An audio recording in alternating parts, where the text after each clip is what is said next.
Lena's hands were shaking when Rowan found her crouched in the henhouse, clutching 3 eggs like they were gold. It was the third time she'd been caught stealing from his ranch, and they both knew how this was supposed to end: sheriff, jail, or worse. Instead, Rowan did something that made no sense at all.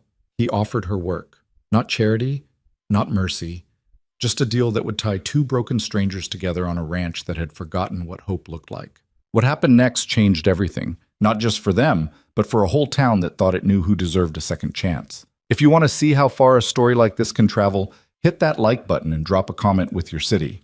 Let's see where this reaches.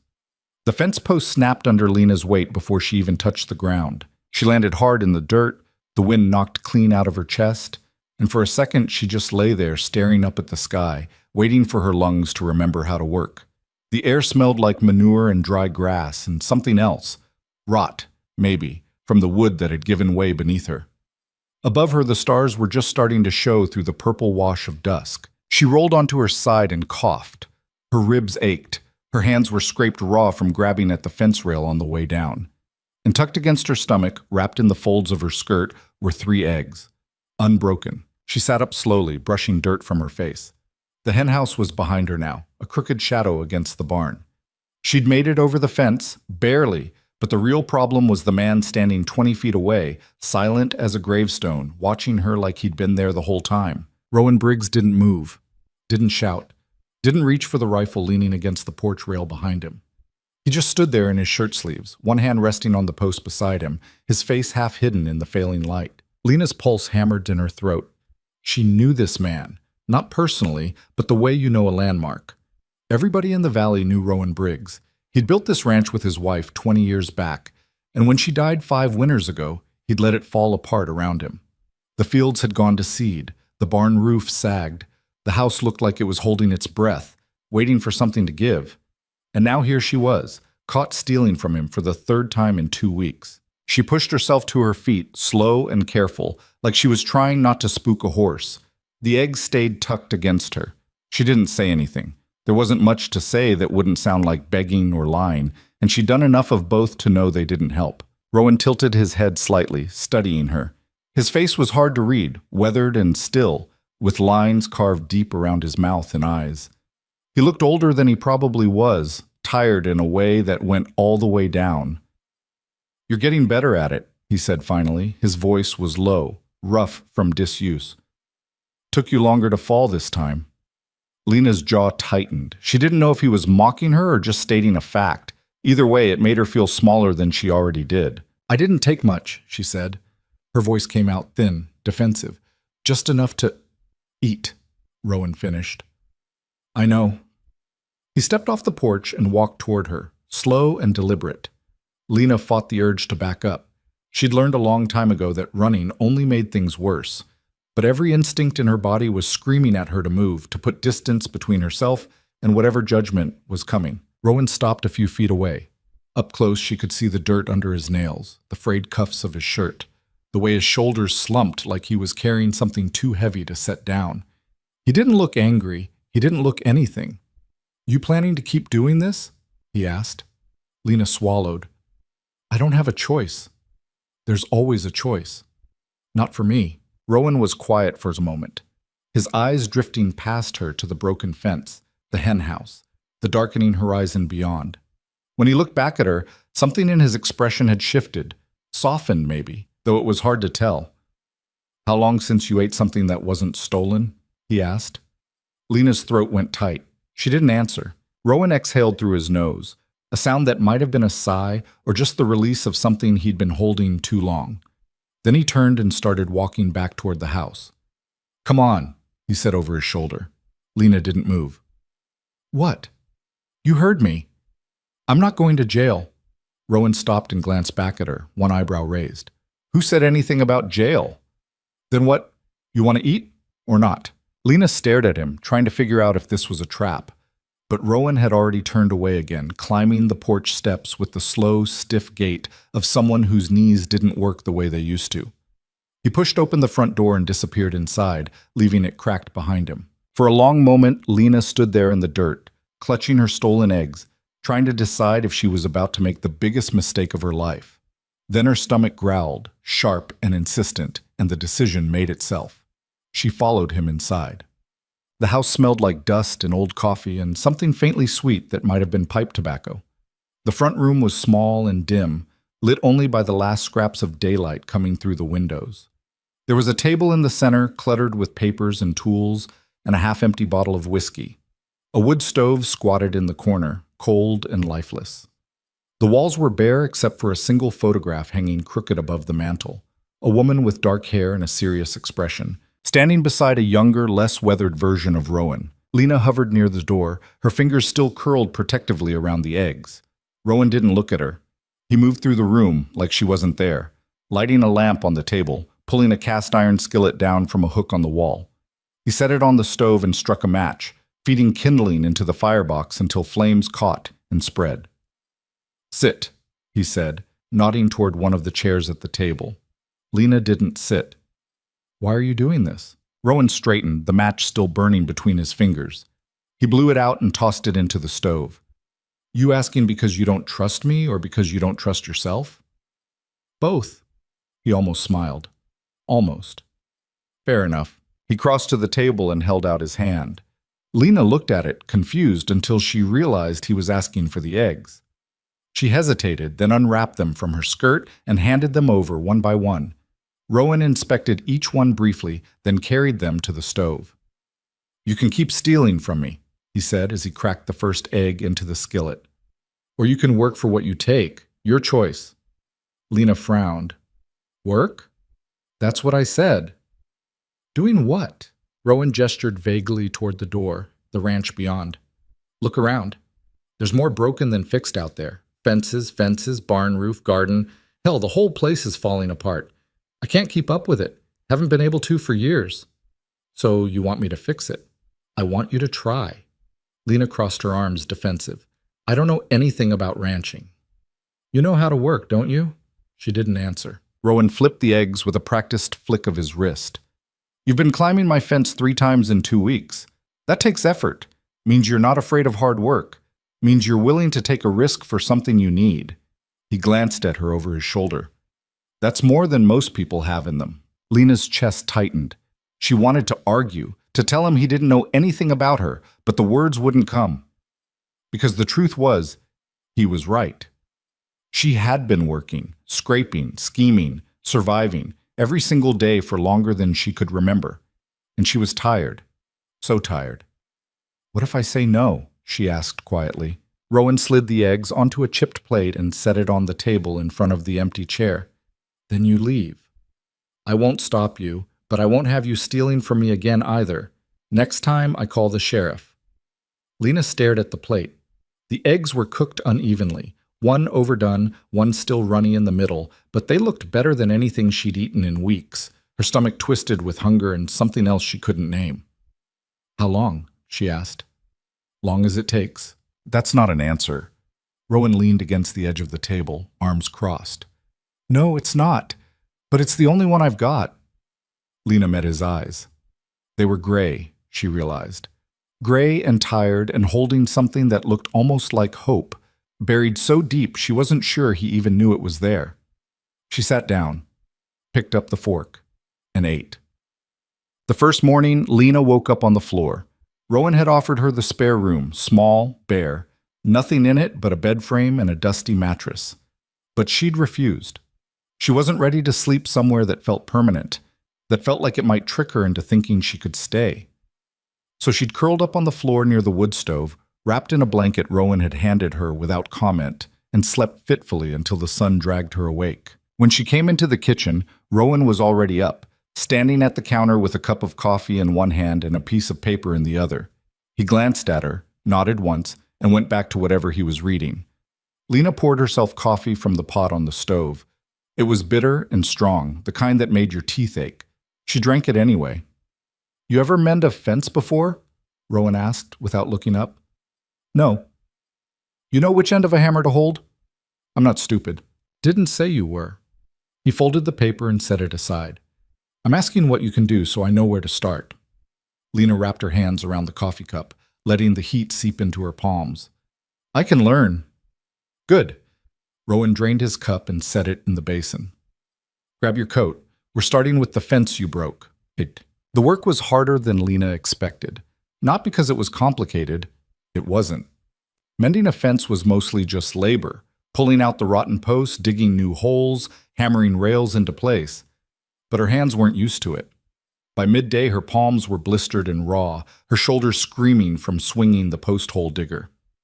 Rowan worked beside her in silence, steady and methodical, his movements efficient in a way that came from decades of practice. He didn't talk much, didn't offer encouragement or criticism, just worked, pausing every so often to show her how to do something, how to brace a post, how to twist wire tight, how to test whether a rail would hold.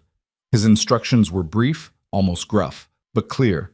And when she got something wrong, he didn't make a fuss. He just fixed it and moved on. By the time the sun started sinking toward the hills, they'd replaced 3 posts and patched 2 sections of rail.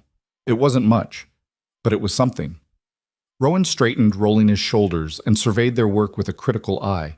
"That'll hold," he said finally. Lena wiped the sweat from her forehead with the back of her hand. Her whole body ached, and she was pretty sure she'd be feeling this tomorrow in muscles she didn't even know she had. But there was something satisfying about looking at the fence and knowing she'd built part of it. "You did good," Rowan added, almost as an afterthought. Lena glanced at him, surprised. He was already turning away, gathering up the tools, but she caught the edge of something in his voice. Approval, maybe. It was small, barely there, but it landed heavier than she expected. "Thanks," she said quietly. Rowan didn't answer, just nodded and started walking back toward the barn. The days fell into a rhythm after that.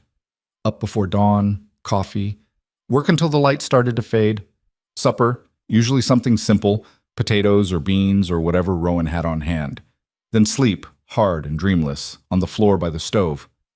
Lena learned quickly. She had to. Rowan didn't have the patience to explain things twice, and she didn't have the luxury of quitting. So she watched him, absorbed everything he did, and tried not to make the same mistake more than once. The fence took a week. After that, they moved to the barn roof, patching holes and replacing shingles. Then the garden, overgrown and choked with weeds, the soil hard as clay. Lena dug and turned and hauled water until her back felt like it might snap. But slowly, grudgingly, the land started to respond.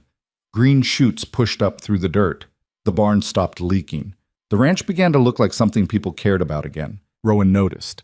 She could tell by the way he moved through the property now, less like a man dragging himself through the motions, more like someone who remembered what it felt like to have a purpose. He didn't say anything about it. But sometimes, when he thought she wasn't looking, she'd catch him standing at the edge of the porch, staring out at the fields with an expression that was almost peaceful. It wasn't friendship exactly. It wasn't even trust, not yet. But it was something, a fragile, unspoken agreement that they were in this together, at least for now. The town noticed too. Lena saw it the first time she went into the general store with Rowan to pick up supplies. The way conversations stopped when they walked in. The way eyes tracked her across the room, sharp and curious and cold. A woman near the counter whispered something to her companion, and they both looked at Lena like she was something dirty that had wandered in off the street. Rowan either didn't notice or didn't care. He moved through the store with the same quiet efficiency he brought to everything, picking out nails and flour and salt, paying without small talk, and leaving. But Lena noticed, and it made her stomach twist in a way she recognized all too well. She didn't say anything about it until they were back on the wagon, rattling down the road toward the ranch. "They think I'm your wife," she said. Rowan glanced at her, surprised. "What?" "The people in town. They think—" She stopped, unsure how to finish the sentence. "They're talking." Rowan's jaw tightened, but his voice stayed level. "People always talk." "Not like this." "Like what?" "Like I'm doing something I shouldn't be." Rowan was quiet for a long moment, his eyes fixed on the road ahead. "You're not doing anything wrong," he said finally. "You're working, that's all." "That's not what they think." "I don't care what they think." "You should." Rowan pulled the wagon to a stop and turned to look at her, his expression hard. "You want to leave? You can leave. I told you that from the start. But if you're staying because you're worried about what some gossiping fools in town have to say, Then you're not staying for the right reasons. Lena met his eyes, trying to gauge whether he meant it. What are the right reasons? That's up to you to figure out. He snapped the reins and the wagon lurched forward again, leaving her question hanging unanswered in the air between them. Well, that night, Lena sat on the porch steps after supper, staring out at the darkening fields. The air was cool and smelled like rain, though the sky was still clear. Somewhere in the distance, a coyote called, sharp and lonely. Rowan came out a few minutes later, carrying 2 cups of coffee. He handed one to her without a word and sat down on the step beside her, leaving a careful foot of space between them. They sat in silence for a while, drinking their coffee, listening to the night sounds. I had a daughter, Rowan said suddenly. Lena turned to look at him, startled. He was staring straight ahead, his face unreadable in the dim light. She'd be about your age now, he continued, if she'd lived. Lena didn't know what to say. She waited, letting the silence stretch. Fever took her when she was 6, Rowan said. My wife never really came back from it. Took her another 10 years to die, but she was already gone. He paused, his fingers tight around the cup. I let this place fall apart because I couldn't see the point of keeping it up. What was I saving it for? Lena's chest ached. She wanted to say something, anything, but the words felt too small, too useless. I'm not telling you this for pity, Rowan said, glancing at her. I'm telling you because I know what it's like to feel like you don't belong anywhere. Like the world's already decided what you're worth, and it's not much. He looked back out at the fields. But you do belong somewhere. You just have to decide where. Lena's throat tightened. She set her coffee down on the step beside her, her hands shaking slightly. I don't know how, she said quietly. Then learn, Rowan said. Same way you learned to mend that fence. He stood, picked up his cup, and went back inside, leaving her alone with the stars and the weight of something she couldn't quite name. 2 weeks later, a stranger came to the ranch. Lena was in the garden, pulling weeds, when she heard the sound of hooves on the road. She straightened, shading her eyes against the sun, and watched as a man on a sleek black horse rode up to the house. He was dressed too well for the valley, dark suit, polished boots, a hat that looked like it had never seen dust. He dismounted with the practiced ease of someone who spent a lot of time on horseback and tied his horse to the porch rail. Rowan came out of his barn, wiping his hands on a rag, his expression wary. Help you? He called. The stranger smiled. It was a smooth, practiced smile, the kind that didn't reach his eyes. I'm looking for someone, he said. A woman. About this tall, dark hair, goes by the name Lena Hale. Lena's blood turned to ice. She dropped the weed she'd been holding and took a step back, her pulse hammering in her ears. The stranger hadn't seen her yet. She was half hidden behind the garden fence, but it was only a matter of time. Rowan's gaze flicked toward her, just for a second, then back to the stranger. His face gave nothing away. Don't know anyone by that name, he said evenly. The stranger's smile widened. You sure about that? I'm sure. The stranger studied him for a long moment, then turned his gaze toward the garden, toward Lena. Their eyes met, and Lena knew, with a sick, sinking certainty, that the past she'd been running from had finally caught up. The stranger's eyes locked onto Lena's, and for a moment the whole world seemed to stop. He didn't move, didn't speak, just stood there with that cold, practiced smile still plastered across his face, like he'd been waiting for this exact moment, and now that it had arrived, he was going to savor it. Lena's first instinct was to run, her legs tensed, her body already turning toward the tree line beyond the garden. But something stopped her. Maybe the way Rowan was still standing there between her and the stranger, solid as a wall, or maybe just the bone-deep exhaustion of running that she'd been carrying for so long. Either way, she stayed. The stranger took a step forward. There she is, he said, his voice smooth as oil. Miss Hale, it's been quite a while. Rowan shifted his weight, just slightly, but enough to block the stranger's path toward the garden. I said I don't know anyone by that name. The stranger's smile didn't falter. That's interesting, considering she's standing right there. You calling me a liar? I'm saying your memory might need refreshing. The stranger reached into his coat and pulled out a folded piece of paper. He held it up so Rowan could see. I have documentation here that says Miss Hale owes a substantial debt, money taken under false pretenses, theft, to be precise. Lena's stomach dropped. She knew what that paper was before he even unfolded it. She'd seen documents like it before. Official looking, stamped, impossible to argue with. It didn't matter if they were real or not. What mattered was that they looked real, and that was usually enough. "That's a lie," she said, her voice louder than she intended. The stranger turned his attention back to her, his expression almost sympathetic. "Is it? Because I have 3 witnesses who say otherwise. Respectable businessmen who put their trust in you and were repaid with betrayal. They're lying. Perhaps, but a judge won't see it that way." He took another step forward, ignoring Rowan entirely now. "You disappeared rather suddenly, Miss Hale. Left a lot of people wondering where you'd gone. A lot of people looking for you. I didn't steal anything." "Then you won't mind coming back to clear your name." Rowan's voice cut through the conversation like a blade. "She's not going anywhere with you." The stranger turned slowly, his smile thinning. "And you are?" "Someone who doesn't take kindly to strangers making accusations on my property." "Your property." The stranger looked around, his gaze sweeping over the patched barn, the mended fences, the garden where Lena stood frozen. "Interesting. How long has Miss Hale been staying here with you, Mr. Briggs? And that's not your business." "Oh, but it is." The stranger folded the paper and tucked it back into his coat.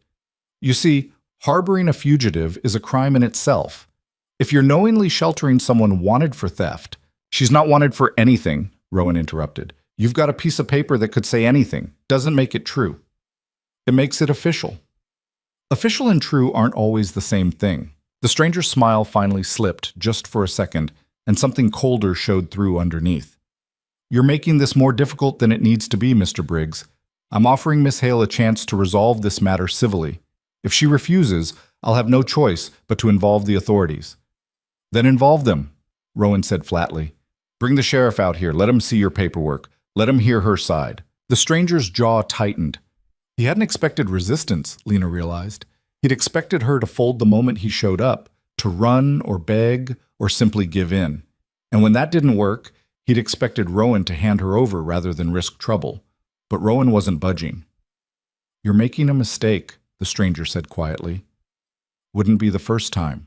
The 2 men stared at each other for a long, tense moment. Then the stranger turned back to Lena, his expression hard. "This isn't over, Miss Hale. I'll be back.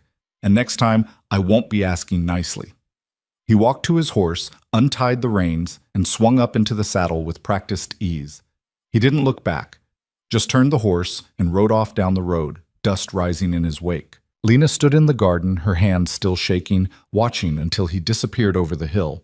Then her legs gave out and she sank down onto the dirt, her breath coming in short, ragged gasps. Rowan crossed the yard in a few long strides and crouched beside her. "You all right?" She shook her head. "No." "Who is he?" "I don't know his name, but I know who sent him."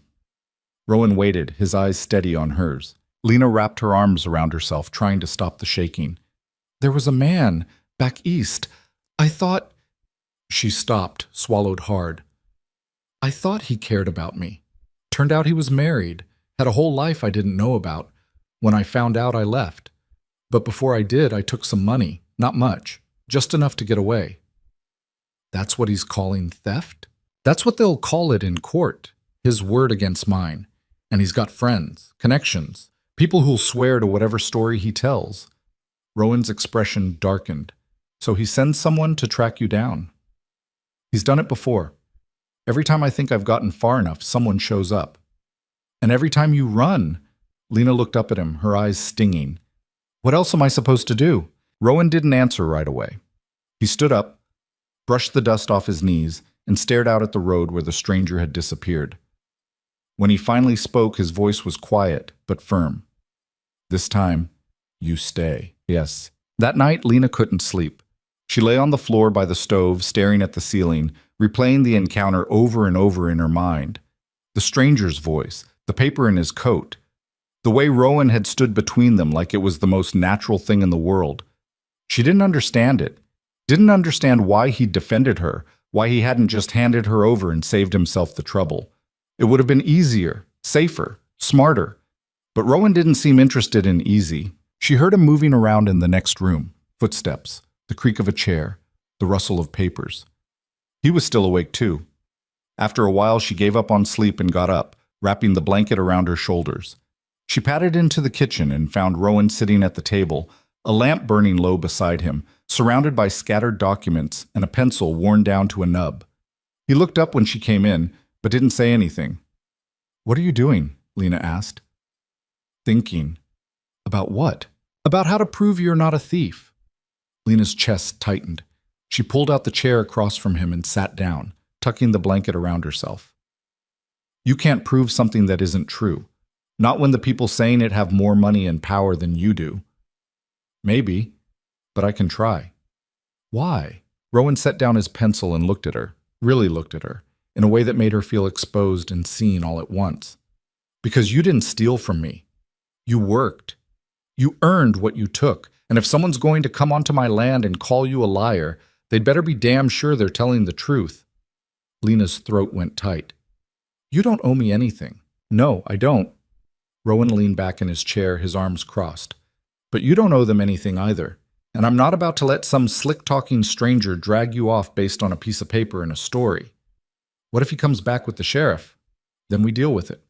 "How?" Rowan picked up one of the papers on the table, a telegram form, blank and waiting. "We send word.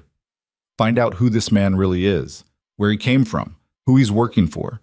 You said the man you left, he's back east?" Lena nodded. "Pennsylvania." "You remember his name?" She hesitated. Saying it out loud felt like opening a door she'd worked hard to keep shut. But Rowan was watching her with that steady, patient expression, and she knew he wasn't going to let this go. "Daniel Ashford," she said quietly. Rowan wrote it down. "You know where he lives? What he does?" "He owns a mill, makes textiles. His family's been in the business for generations." "Rich, then?" "Very." Rowan nodded slowly, adding notes to the paper. "And this stranger who came today, you'd never seen him before?" "No, but he's not the first person Daniel sent after me. There was a woman in Ohio, a man in Kansas. They all had the same story, same documents, same threats." "And every time you ran?" "Every time I had to." Rowan set the pencil down and rubbed his eyes. He looked tired, older than he had that morning, the weight of something heavy settling across his shoulders. "Running only works until it doesn't," he said. "Eventually, you run out of places to go." "I know." "So we stop running. We figure out what he wants and how to take it away from him." Lena shook her head. "You don't understand what you're up against. Daniel Ashford isn't just rich. He's connected. He has lawyers, judges, politicians, people who owe him favors. If he wants me back, he'll find a way." "Why does he want you back?" The question caught Lena off guard. She stared at Rowan, trying to find an answer that made sense. "I don't know. Maybe because I left. Maybe because I took his money. Maybe just because he can. Or maybe because you know something he doesn't want anyone else to know." Lena frowned. "Like what?" "You tell me." She thought about it, turning over memories she'd tried hard to bury. The late-night arguments, the locked doors, the women who'd visited Daniel's house when his wife wasn't home. The ledgers she'd seen once, by accident, full of numbers that didn't add up. "There were things," she said slowly, "things that didn't make sense. Money that should have been there but wasn't. People who came and went at odd hours. I didn't ask questions. I didn't think it was my place." "But you saw." "Yeah, I saw." Rowan leaned forward, his eyes sharp. "Then that's leverage. He's not just trying to get you back. He's trying to keep you quiet." Lena's stomach churned. She'd never thought of it that way before. Had always assumed Daniel's pursuit was about control, about pride, about punishing her for leaving. But if Rowan was right, if there was something bigger at stake, then running wasn't just pointless. It was dangerous. "What do we do?" she asked. Rowan picked up the telegram form again. "We start by finding out what we're really dealing with. I'll send word to someone I know back east. Used to work for the railroad, has connections in a lot of places. If Ashford's up to something, he'll know about it. That'll take time. Then we buy time." "How?" Rowan's jaw tightened. "By not giving that stranger anything to work with. You keep your head down, stay on the ranch, don't go into town unless I'm with you, and if he comes back, you let me handle it." Lena wanted to argue, to say she didn't need protecting, that this was her problem to solve. But the truth was, she was exhausted. exhausted from running, from lying, from carrying the weight of Daniel Ashford's sins on her shoulders like they were hers to bear. So instead, she just nodded. "All right," she said. "I'll stay." The next few days passed in a strange, tense quiet. Lena threw herself into the work, desperate for something to do with her hands, something to keep her mind from spiraling. She repaired the henhouse door, replaced the broken slats in the garden fence, hauled water until her shoulders burned. Rowan worked alongside her, steady and silent, but she could feel him watching, not in a way that made her uncomfortable, but in a way that said he was keeping track, making sure she was still there. The stranger didn't come back, but his presence lingered like a shadow over everything. Every time Lena heard hoofbeats on the road, her heart jumped. Every time someone rode past the ranch, she found herself looking for that black horse, that polished suit, that cold, practiced smile. Rowan sent the telegram. He didn't tell her what it said, and she didn't ask. All she knew was that he rode into town one morning and came back with a receipt and a grim expression that told her the message was on its way. Now all they could do was wait. On the fourth day, Rowan came to her while she was mending a section of fence near the road. "Need you to come with me," he said. Lena looked up, wiping sweat from her forehead. "Where?" "Town." Her stomach nodded. "Why?" "Because if we're going to prove you're not hiding, you can't act like you're hiding." Lena set down the hammer she'd been holding. "That's a bad idea." "Probably, but it's the right one." "The whole town already thinks I'm—" "I know what they think," Rowan interrupted. "And I know it's not fair. But if you stay out here like you're afraid to show your face, it'll only make things worse. People talk. Let them see you're not running." Lena wanted to argue, but she couldn't find the words. Because as much as she hated to admit it, Rowan was right. Hiding made her look guilty. And guilt, whether earned or not, had a way of sticking. "Fine," she said. "But if this goes sideways, it won't." "You don't know that." "No," Rowan agreed, "but I'm willing to find out." The ride into town was quiet. Rowan drove the wagon with the same steady focus he brought to everything, his eyes on the road, his hands loose on the reins. Lena sat beside him, her arms crossed, her jaw tight, trying to ignore the way her pulse kept jumping every time they passed someone on the road. The town hadn't changed.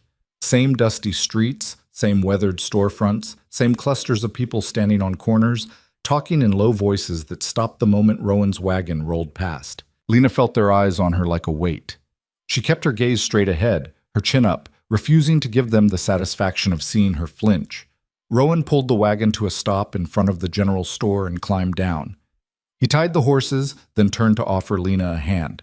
She took it, stepping down onto the street, and together they walked inside. The store was busier than it had been the last time. A handful of people browsed the shelves, and the clerk behind the counter was tallying up someone's order. Conversations stuttered when Lena and Rowan entered, then resumed in hushed, pointed tones. Rowan ignored them. He moved through the aisles, picking out supplies, flour, salt, nails, and setting them on the counter. Lena stayed close, her hands shoved into her pockets, trying to make herself as small as possible. "Afternoon, Briggs," the clerk said, his voice carefully neutral. "Afternoon, Tom." The clerk's eyes flicked to Lena, then away. "Heard you had a visitor out at your place the other day." Rowan didn't miss a beat. Word travels fast. It does when strangers start asking questions. "What kind of questions?" Tom shrugged, measuring out flour into a sack. "About you. About her. About what she's doing out there." "And what'd you tell him?" "Told him I don't make a habit of gossiping about my customers." Rowan almost smiled. "Appreciate that, Tom." The clerk nodded and finished weighing the flour. He added it to the growing pile on the counter, then leaned forward slightly, lowering his voice. "For what it's worth, Briggs, I don't care what people are saying. You've been coming in here for 20 years. That counts for something." "Thanks," Rowan said quietly. Tom glanced at Lena again, and this time his expression softened just a fraction. "You staying out of trouble, miss?" Lena's throat tightened. "Trying to." "That's all any of us can do." He tallied up the order, and Rowan paid without haggling. They loaded the supplies into the wagon, and Lena was about to climb back up when a voice called out behind her. "Miss Hale, She turned, her heart sinking, and found herself face to face with a woman she didn't recognize. Middle-aged, neatly dressed, with sharp eyes and a pinched expression that said she didn't approve of much. "Yes?" Lena said warily. The woman looked her up and down, her gaze lingering on Lena's worn clothes, her calloused hands, the dirt under her nails. "I don't believe we've been introduced. I'm Mrs. Calhoun. My husband runs the bank." "All right. I heard you've been staying with Mr. Briggs." Lena's jaw tightened. "I'm working for him." "Is that what you call it?" The words landed like a slap. Lena felt her face flush, anger and shame twisting together in her chest. She opened her mouth to respond, but Rowan stepped between them before she could. "Mrs. Calhoun," he said, his voice calm but edged with steel.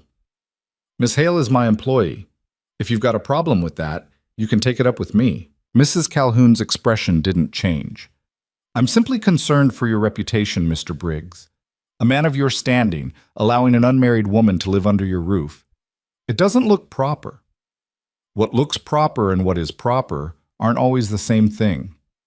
"Perhaps, but appearances matter, especially in a town like this." "Then maybe the town should worry less about appearances and more about minding its own business." Mrs. Calhoun's mouth thinned into a hard line. "I see. Well, I've said my piece." She glanced at Lena one more time, her gaze cold and dismissive, then turned and walked away. Lena stood there, her hands clenched into fists, her whole body trembling with a mix of fury and humiliation. She wanted to scream, to throw something, to tell the whole damn town exactly what they could do with their opinions. But Rowan's hand on her shoulder stopped her. "Don't," he said quietly. "It's not worth it. She called me a—" "I know what she called you, and she's wrong." He met her eyes, his expression steady. "Let her think what she wants. It doesn't change the truth." Lena took a shaky breath, trying to wrestle her emotions back under control. "This is exactly what I was afraid of. I know. It's only going to get worse. Maybe. But we're not running." Rowan climbed up onto the wagon and offered her his hand again. "Come on, let's go home." Lena took his hand and let him pull her up onto the seat. As they drove out of town, she didn't look back, but she could feel the weight of those stares, those whispers, following her all the way down the road. The telegram came 3 days later. Rowan brought it back from town wrapped in his coat pocket, and Lena knew the moment she saw his face that it was bad news. He didn't say anything, just handed her the slip of paper and let her read it herself. The message was short, blunt, and it confirmed everything she'd been afraid of. Ashford Daniel. Stop, textile mill owner. Stop. Married 20 years, stop. No record of theft charges filed. Stop, inquiries suggest private matter. Stop. Advise caution. Stop. Lena's hands shook as she lowered the telegram. No charges. He never filed anything official. "Which means the documents that stranger showed us are fake," Rowan said. "So what does he want? You, quiet, gone, or all three?" Lena sank down onto the porch step, her legs suddenly too weak to hold her. "If there are no real charges, then he can't have me arrested. Not legally, but that doesn't mean he won't try." Rowan sat down beside her, his elbows resting on his knees. "Men like Ashford don't play by the rules. They make their own. And if he's got money and connections, he can make your life hell without ever stepping foot in a courtroom." "So what do I do?" Rowan was quiet for a long moment. Then he said, "You fight back." "How?" "By making it harder for him to come after you, by staying visible, by not giving him the satisfaction of running." He turned to look at her. "And by finding out what he's really hiding." Lena's stomach twisted. "You think there's more?" "I think men don't chase women halfway across the country over hurt pride. There's something else. Something he's afraid you'll say or do or tell someone." Lena thought back to those nights in Daniel's house, the locked rooms, the whispered conversations, the way his wife had looked at her. Not with jealousy, but with something closer to pity. "I don't know what it is," she said. "I never asked. I just wanted to leave." "Then maybe it's time to start asking." Rowan stood and held out his hand. Lena looked at it for a long moment, then took it and let him pull her to her feet. "What's the plan?" she asked. "We wait," Rowan said. "And when that stranger comes back, Because he will. We don't give him what he wants. We make him show his hand. Lena's pulse quickened. You think that'll work? I think it's the only chance we've got. The stranger returned exactly 1 week later. This time he wasn't alone. Lena saw them coming from the garden, 2 men on horseback, riding slow and deliberate up the road toward the ranch. One of them was the stranger from before, still dressed in his dark suit, still wearing that cold smile. The other was older, heavy-set, with a badge pinned to his vest that caught the sunlight. Her stomach dropped. "Rowan!" she called, her voice sharp with panic. He came out of the barn, saw the riders, and his expression went hard. "Get inside," he said. "No." "Lena, I'm not hiding." Rowan looked like he wanted to argue, but there wasn't time. The riders were already pulling up to the house, the horses snorting and stamping in the dust. The stranger dismounted first, his movement smooth and unhurried. The man with the badge followed, slower, his eyes sweeping over the ranch with a practiced, assessing gaze. "Mr. Briggs," the stranger said, tipping his hat. "Good to see you again. This is Deputy Marshal Hayes. He's here to help resolve our little misunderstanding." Rowan didn't move. "There's no misunderstanding. I already told you, she's not going anywhere." The deputy stepped forward, his hand resting casually on the gun at his hip. "That's not your decision to make, Mr. Briggs. If Miss Hale is wanted for a crime—" "She's not," Rowan interrupted. "There are no charges, no arrest warrant, nothing official." The stranger's smile thinned. "I have documentation." "You have papers you paid someone to forge," Rowan said flatly. "That's not the same thing." The deputy's eyes narrowed. "That's a serious accusation." "It's the truth." The stranger pulled out the same folded document from before and handed it to the deputy. "See for yourself, Marshal. Everything is in order." The deputy unfolded the paper and scanned it, his expression unreadable. Lena's heart hammered in her chest. She wanted to say something, to defend herself, but the words stuck in her throat. After what felt like an eternity, the deputy folded the paper and handed it back to the stranger. "This isn't a warrant," he said.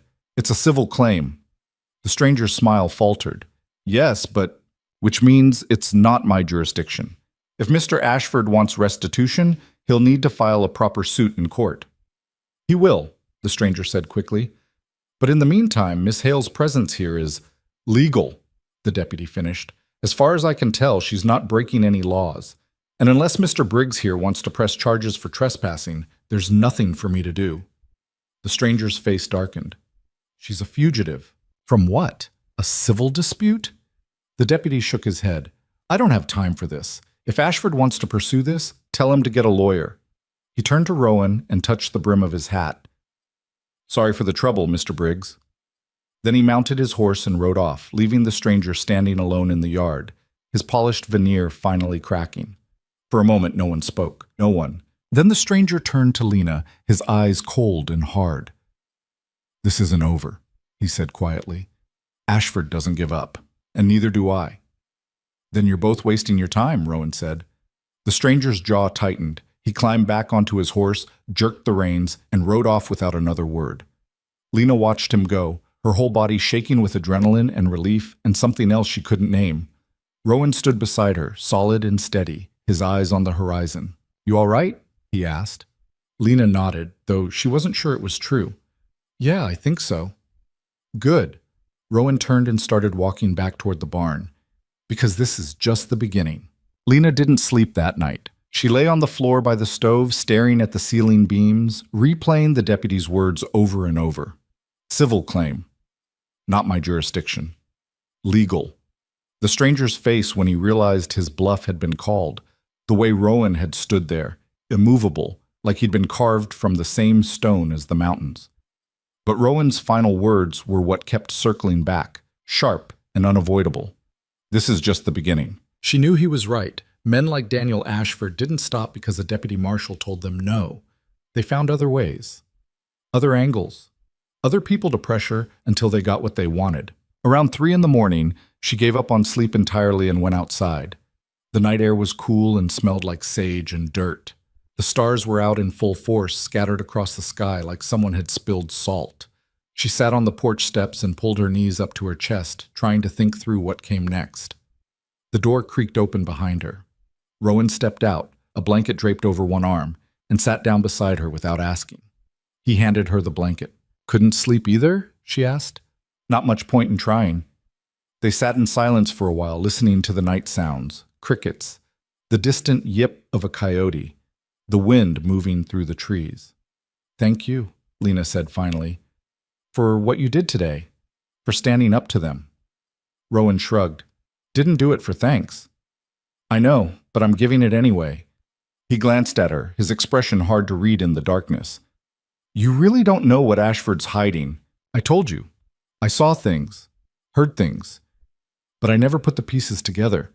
I was too busy trying to survive. Then we need to figure it out, because if we don't, he's going to keep coming, and eventually he's going to find a way to take you. Lena pulled the blanket tighter around her shoulders. How do we figure out something I don't even know? We ask the right questions. Start from the beginning. Rowan shifted on the step, turning to face her more directly. When you were with him, what did you do? How did you meet? Lena didn't want to talk about it, didn't want to dig up memories she'd worked hard to bury. But Rowan was waiting, patient and steady, and she knew he wasn't going to let this go. I worked in his house, she said quietly, as a maid. He hired me through an agency. I needed the job, needed the money. He seemed decent at first, polite, respectful. And then? And then he started paying attention, asking me questions, bringing me things, books, little gifts, nothing expensive, just thoughtful. I thought he was being kind. But he wasn't. No. Lena's throat tightened. He told me his marriage was over, that his wife didn't understand him, that he'd been unhappy for years. I believed him. Or maybe I just wanted to. And his wife? She knew? She knew something. I'd see her watching me sometimes. Not angry, just sad. Like she'd been through this before and knew how it would end. Rowan frowned. Before? Lena paused, the word catching her off guard. Yeah, I think there were other women. I found letters once tucked in a drawer I was supposed to clean. They were old, addressed to someone named Margaret. Love letters. But his wife's name was Catherine. You keep them? No, I put them back. It wasn't my business. Maybe it should have been. Lena bristled. Easy for you to say now. I was trying to keep my head down, trying not to get thrown out onto the street. Rowan held up a hand. I'm not blaming you. I'm saying there might be more women like you, more people he lied to. And if we can find them, we can prove a pattern. That won't stop him. No, but it'll give us leverage. Make it harder for him to paint you as the villain. Lena shook her head. You're assuming anyone would care. Rich men get away with this kind of thing all the time. No one's going to take my word over his. Then we don't rely on words. We find proof. Of what? That he's a liar? That he cheats on his wife? None of that's illegal. No, but fraud is. And if he's using forged documents to chase you down, that's a crime we can prove.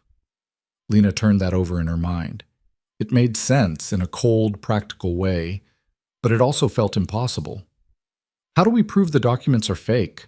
We find out who made them, who he paid, who he's working with. Rowan stood and leaned against the porch rail, his gaze fixed on the dark horizon. That stranger, he's not working for free. Someone's paying him. And if we can trace the money, we can trace the lie. That'll take time, resources, more than we have. Then we get creative. Lena looked up at him, searching his face for any sign of doubt. But all she saw was determination, hard and unyielding. You really think we can win this? She asked. Rowan didn't answer right away. When he did, his voice was quiet but firm. I think if we don't try, we've already lost. The next morning, Rowan rode into town alone. He told Lena to stay at the ranch, to keep working, to act like nothing had changed. She didn't argue. The encounter with the deputy had shaken her more than she wanted to admit, and the idea of facing the town again made her stomach turn. So she worked. Hauled water, repaired the garden fence, mucked out the barn, threw herself into the physical labor until her muscles burned and her mind went quiet. But the quiet didn't last. Around midday, she heard hoofbeats on the road. Her heart jumped, and she grabbed the pitchfork she'd been using, gripping it tight as she moved toward the front of the property. It wasn't the stranger. It was a woman. She rode a gray mare, sitting tall in the saddle, her posture rigid and formal. She was older than Lena, maybe in her 40s, with graying hair pinned back under a plain hat, an address that was well made but not flashy. When she saw Lena, she reined in the horse and dismounted with practiced ease. "Miss Hale?" she asked. Lena's grip on the pitchfork tightened. "Who's asking?" The woman studied her for a moment, her expression unreadable. Then she said, "My name is Margaret Collier. I believe you found some of my letters." Lena's stomach dropped. "I don't know what you're talking about." "Yes, you do." Margaret's voice was calm, matter-of-fact. "Letters in a drawer addressed to me, from Daniel Ashford." Lena's pulse hammered in her ears. She wanted to deny it, to tell this woman to leave, to protect herself from whatever this was. But something in Margaret's eyes stopped her, a weariness, a knowing that felt too familiar. "How did you find me?" Lena asked. "I've been following the same trail you have, watching who Daniel sends after the women he can't control." Margaret glanced around the ranch, taking in the mended fences, the tidy garden, the signs of recent work. "You've done well for yourself here." "I'm just surviving." "That's more than most of us manage." Lena lowered the pitchfork slightly, though she didn't set it down. "Why are you here?" "Because I know what he did to you, and I know he won't stop." Margaret stepped closer, her voice dropping. "I was you 10 years ago. He told me the same lies, made the same promises. And when I finally left, he spent 2 years trying to destroy me." "Did he succeed?" "Almost." Margaret's jaw tightened. "He spread rumors, ruined my reputation, got me fired from every job I tried to take. I had to leave the state just to get away from it." "Then why come back?" "Because I'm tired of running, and because I heard there's someone else fighting him now." Margaret met Lena's eyes. "You and the man who owns this ranch, Rowan Briggs." Lena frowned. "How do you know about Rowan?" "I have friends, people who keep track of Daniel's movements. When I heard he'd sent someone after a woman in this valley, I started asking questions." Margaret paused. "Rowan's making waves, sending telegrams, asking about Daniel's business dealings. That kind of attention makes Daniel nervous." "Good. Maybe, but it also makes him dangerous." Margaret glanced toward the road, then back at Lena. "He's not going to stop with legal threats. If he feels cornered, he'll escalate, and people will get hurt."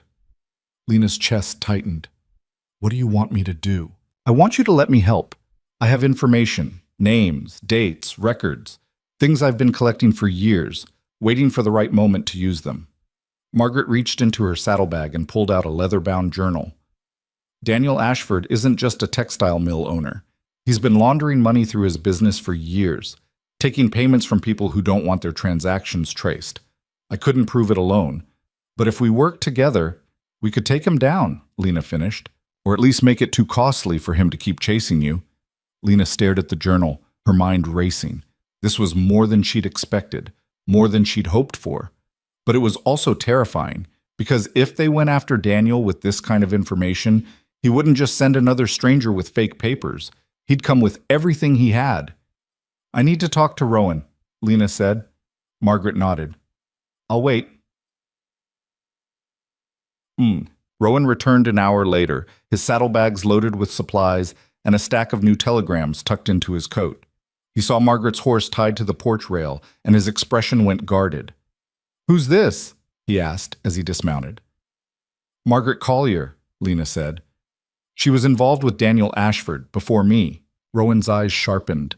He looked at Margaret, taking in her calm demeanor, the journal in her hands, the way she stood like someone who'd been through hell and come out the other side. "You got proof of that?" he asked. Margaret handed him the journal without a word. Rowan opened it and scanned the first few pages. His expression didn't change, but Lena saw the tension in his shoulders ease slightly. "This is detailed," he said. 10 years' worth," Margaret replied. "Every transaction I could track, every name I could find. It's not complete, but it's enough to raise questions, enough to make people look closer." Rowan closed the journal and handed it back to her. "Why now? Why come forward after all this time?" "Because I'm tired of being afraid. And because Lena deserves better than what I got." Rowan studied her for a long moment, then nodded. "All right. Come inside. Let's talk." They sat around the kitchen table, the journal open between them, and Margaret walked them through everything she knew. Names of businessmen who'd paid Daniel under the table, dates of transactions that didn't match his official ledgers, patterns of behavior that suggested something deeper, something criminal. "He's careful," Margaret said. "Never leaves a direct trail, always uses intermediaries. But if you know what to look for, the connections are there." Rowan listened intently, asking questions, taking notes. Lena watched him work, impressed by how quickly he pieced things together, how sharp his mind was beneath that quiet exterior.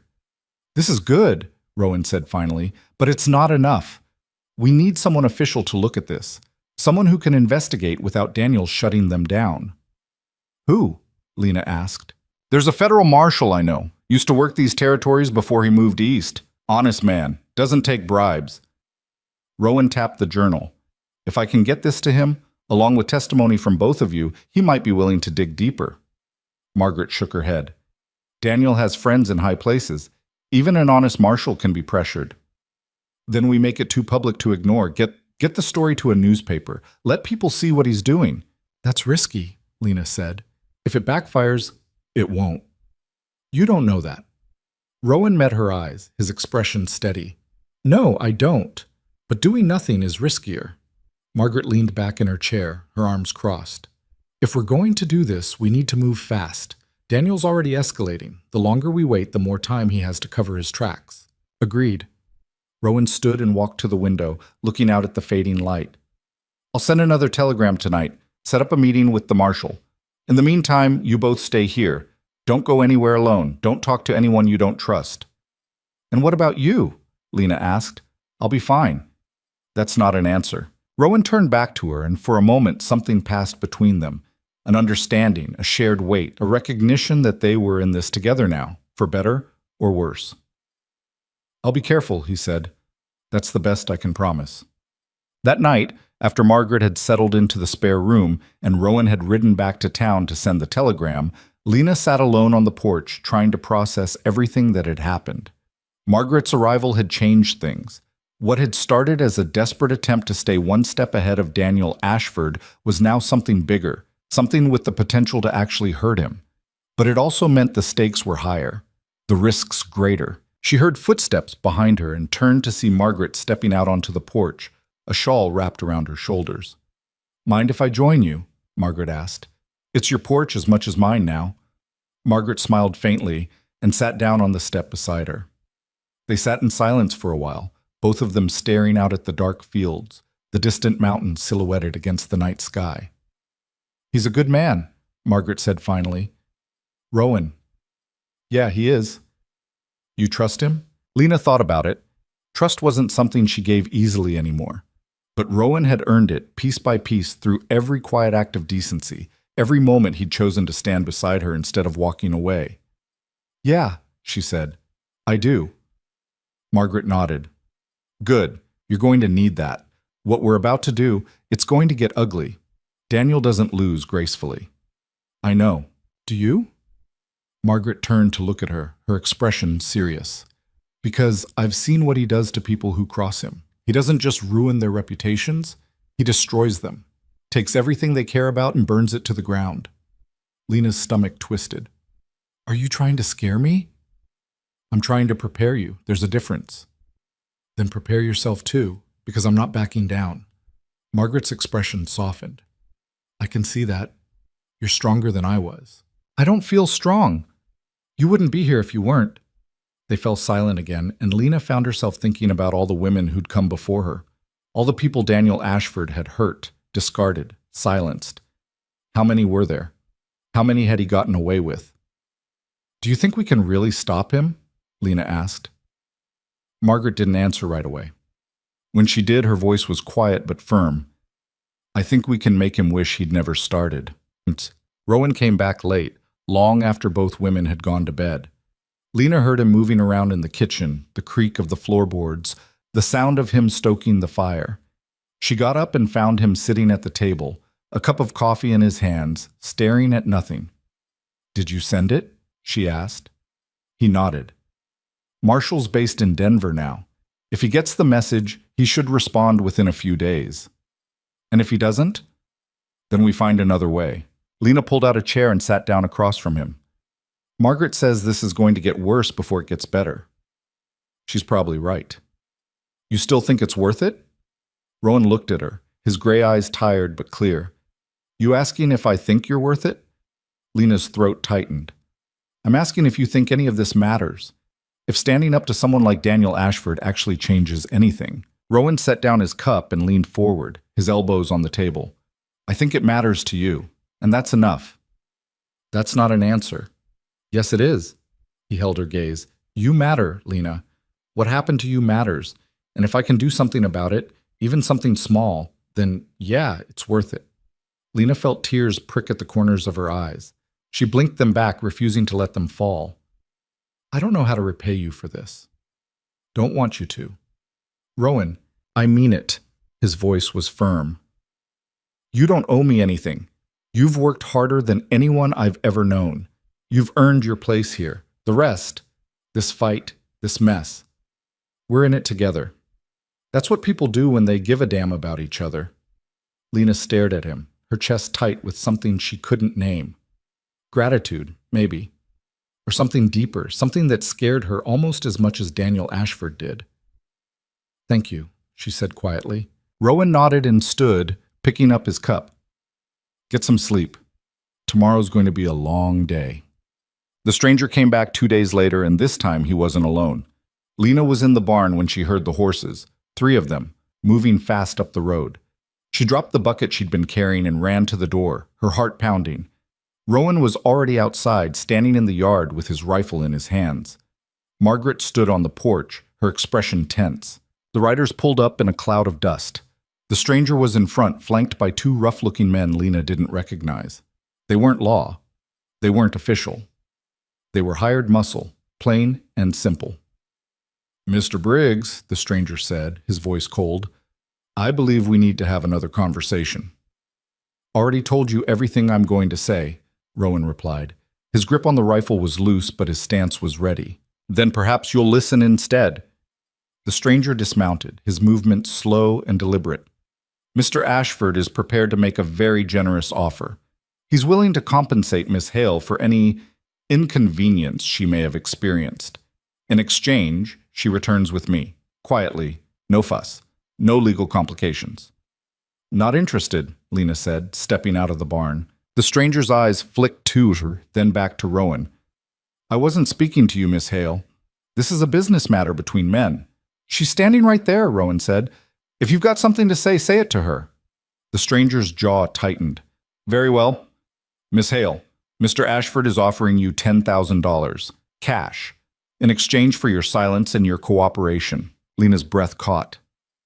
$10,000. It was more money than she'd ever seen in her life. Enough to start over, enough to disappear so far that Daniel could never find her again. But it was also blood money, a bribe to make her complicit in her own erasure. No, she said. The stranger blinked. I'm sorry? I said no. Perhaps you didn't hear the amount. I heard you, and the answer's still no. And the stranger's expression darkened. He glanced at the 2 men flanking him, and something unspoken passed between them. That's unfortunate, the stranger said quietly, because Mr. Ashford gave me very specific instructions about what to do if you refused. Rowan raised the rifle, pointing it directly at the stranger's chest. Then I suggest you ignore those instructions. The stranger smiled, but it didn't reach his eyes. You're outnumbered, Mr. Briggs, and that rifle only holds so many shots. One's all I need. The tension in the yard stretched tight as a wire. Lena's pulse hammered in her ears. Margaret had moved to the edge of the porch, her hand resting on something hidden in the folds of her skirt. A gun, Lena realized.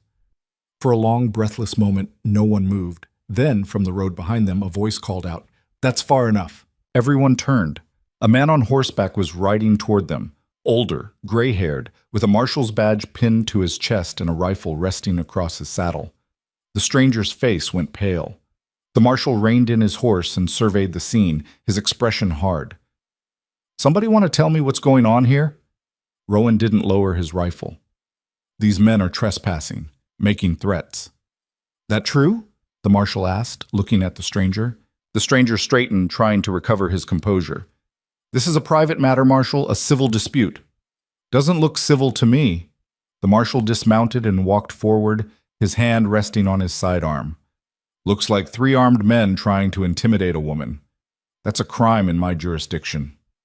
We were just leaving, the stranger said quickly. Good idea. The marshal's eyes were cold. And if I see you back here again, I'll arrest you for harassment. Clear? The stranger didn't answer. He just turned, climbed back onto his horse, and rode off, his hired men following close behind. The marshal watched them go, then turned to Rowan. You Briggs? I am. Got your telegram. The marshal's gaze shifted to Lena, then to Margaret. I'm Marshal John Garrett, and I think the 3 of you better tell me everything. They sat around the kitchen table for 3 hours while Marshal Garrett listened.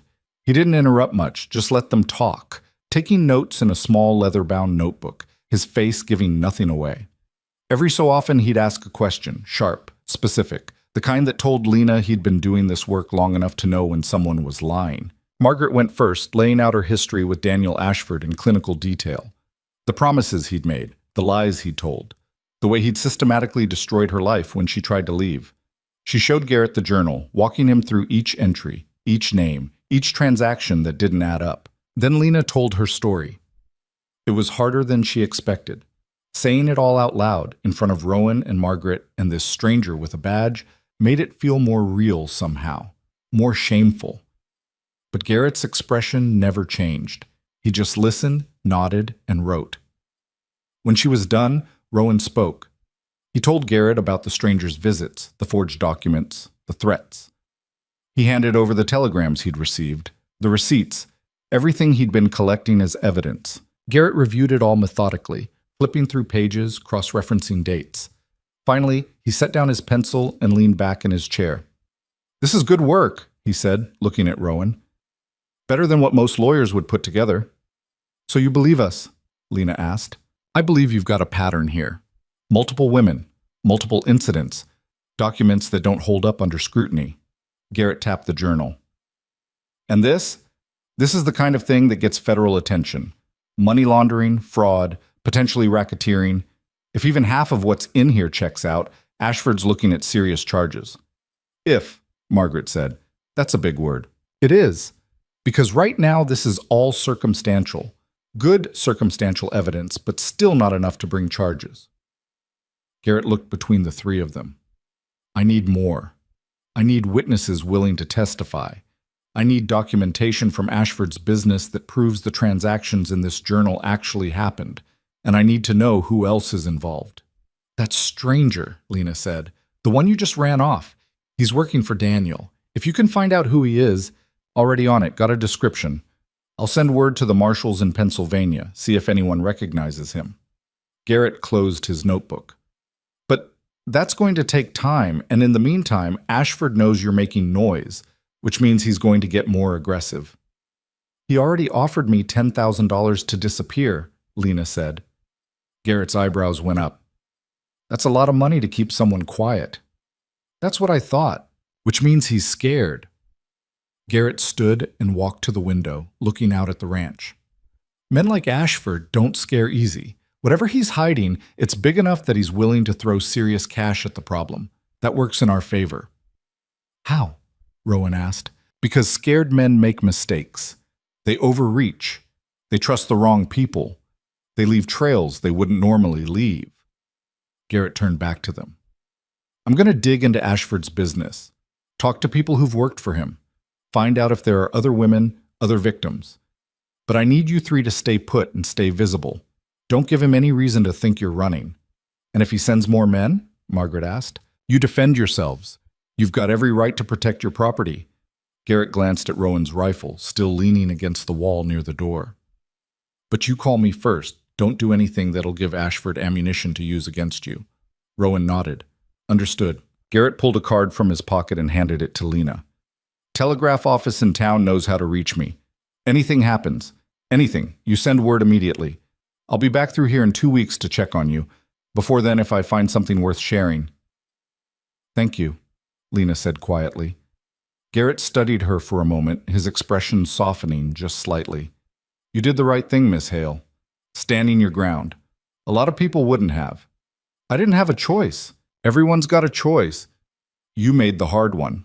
He picked up his hat from the table and settled it on his head. That takes courage. Don't forget that. After Garrett left, the house fell into a strange, heavy silence. Margaret retreated to the spare room, saying she needed to rest. Rowan went outside to tend to the horses. Lena stayed in the kitchen, staring at the card Garrett had given her, turning it over and over in her hands. She should have felt relieved. A federal marshal was involved now, someone official, someone with authority who believed them and was willing to investigate. But all she felt was exhausted, wrung out, like she'd been holding herself together through sheer force of will, and now that the immediate danger had passed, everything was starting to crack. Rowan came back in a while later and found her still sitting there, the card clutched in her fingers. "You all right?" he asked. Lena shook her head. "No. What do you need?" "I don't know." She set the card down and rubbed her face. "I thought once someone official got involved, it would feel different, like we were finally making progress. But it just feels like more waiting, more uncertainty." Rowan pulled out a chair and sat down across from her. "Garrett's good at his job. If there's something to find, he'll find it. And if there isn't, then we deal with that when it happens." Lena looked at him, at the calm certainty in his face, and felt something break loose in her chest. "Why are you doing this?" she asked. "Really? Don't give me some line about what's right or what people owe each other. Tell me the truth." Rowan was quiet for a long moment. Then he said, "Because I know what it's like to feel like you don't matter. Like the world's already decided your story and there's nothing you can do to change it." He paused. "When my wife died, when my daughter died, I felt like I died with them. I went through the motions, kept the ranch running, but I wasn't really here. I was just existing. And then I showed up and stole your eggs," Lena said. A faint smile crossed Rowan's face. "Yeah, you did. And for the first time in years, I had to make a decision that wasn't just about surviving another day. I had to decide what kind of man I wanted to be." He met her eyes. "Turns out, I wanted to be the kind who gives a damn." Lena's throat tightened. "I don't know if I'm worth all this trouble." "That's not your call to make. It's mine. And I've already made it." She wanted to argue, to tell him he was wrong, that she was just a broken woman with a past she couldn't escape, and a future that looked bleaker every day. But the words wouldn't come. Because somewhere along the way, in between mending fences and hauling water and sitting on the porch in the quiet evenings, she'd started to believe just a little that maybe she was worth something after all. "Thank you," she said finally. Rowan nodded and stood. "Get some rest. We've got work to do tomorrow." The next 2 weeks passed in a blur of routine and tension. Lena and Margaret worked alongside Rowan, repairing what was left to repair, tending the garden, keeping the ranch running. On the surface, everything looked normal. But underneath, they were all waiting, watching the road, listening for hoofbeats that didn't come. The town noticed the changes. Lena saw it when she went in with Rowan to pick up supplies. The way people's eyes lingered on her now, not with suspicion or judgment, but with something closer to curiosity. Word had gotten out that a federal marshal had visited the Briggs ranch, that he'd run off 3 armed men, that there was more to Lena Hale's story than the gossip suggested. Mrs. Calhoun still crossed the street to avoid her, but Tom at the general store started asking how the ranch was coming along and whether they needed anything special ordered in. A woman Lena didn't know nodded to her on the sidewalk, small gestures, but they mattered. Margaret noticed too. "They're starting to see you differently," she said one evening as they sat on the porch. "Because of Garrett? Because you're still here. Because you didn't run." Margaret looked out at the fields, her expression distant. "People respect that, even if they don't say it. I don't need their respect." "Maybe not, but it helps." Lena wasn't sure about that. Respect was fragile. It could turn just as easily as it could build. But she didn't argue. Margaret knew more about this than she did, about what it took to rebuild a life after someone like Daniel Ashford tried to tear it down. "Do you think Garrett will find anything?" Lena asked. "I think he'll try. Whether he finds enough to make a case, that's harder to say. And if he doesn't?" Margaret was quiet for a moment. "Then we keep fighting. We find another way. There might not be another way. There's always another way. You just have to be willing to look for it." Garrett came back on the 15th day. He rode up to the ranch in the late afternoon, his horse lathered and tired, his face grim. Rowan saw him first and called for Lena and Margaret. They all gathered in the kitchen, the same table where they'd sat 2 weeks before, and waited for Garrett to speak. He didn't sit down, just stood there, hat in his hands, looking like a man who'd spent too long chasing ghosts. "I've got news," he said. "Some good, some not." "Start with the good," Rowan said. "I found 3 more women. All of them have stories similar to yours," Garrett said, looking at Lena and Margaret. "All of them were involved with Ashford at different times over the past 15 years. All of them were threatened, harassed, or paid off when they tried to leave." Lena's stomach twisted. 15 years? At least. Could be longer. Garrett set his hat on the table. 2 of them are willing to testify. The third is too scared. But 2 is enough to establish a pattern. "And the bad news?" Margaret asked. Garrett's jaw tightened. "The man who's been coming after you, his name is Victor Whitlock. He's a fixer, works for wealthy clients who need problems to disappear. And he's not just working for Ashford. He's got connections to some very dangerous people."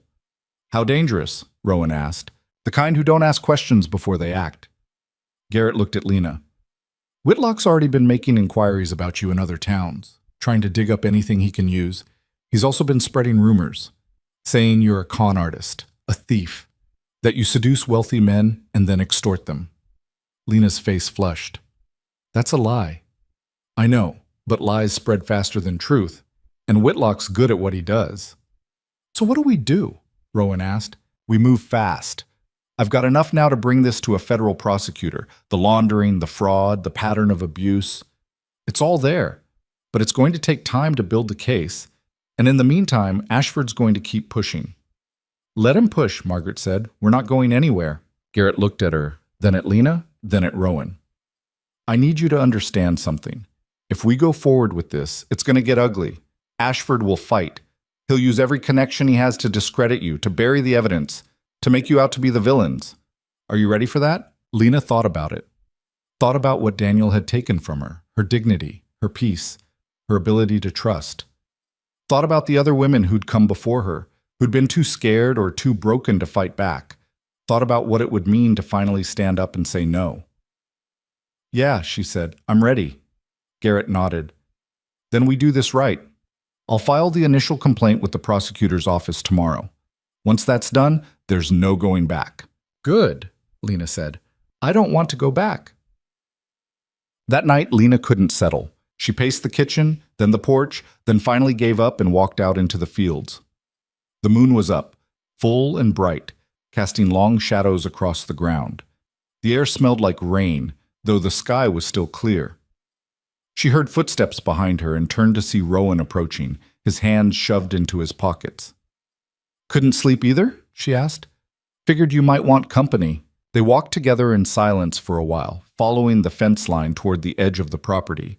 Lena's mind was racing, replaying everything Garrett had said, everything that was about to happen. "Are you scared?" Rowan asked. "Terrified." "That's normal." "Doesn't feel normal." Rowan stopped and turned to face her. "You know what I see when I look at you?" Lena shook her head. "I see someone who's been knocked down more times than most people could survive. And every single time, you got back up. That's not weakness. That's strength."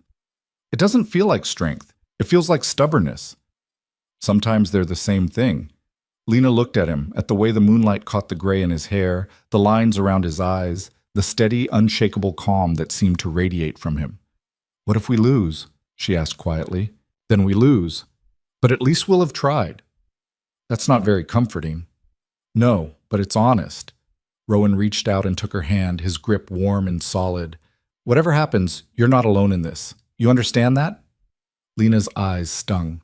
She nodded, not trusting herself to speak. They stood there for a moment, hands clasped, the night air cool around them.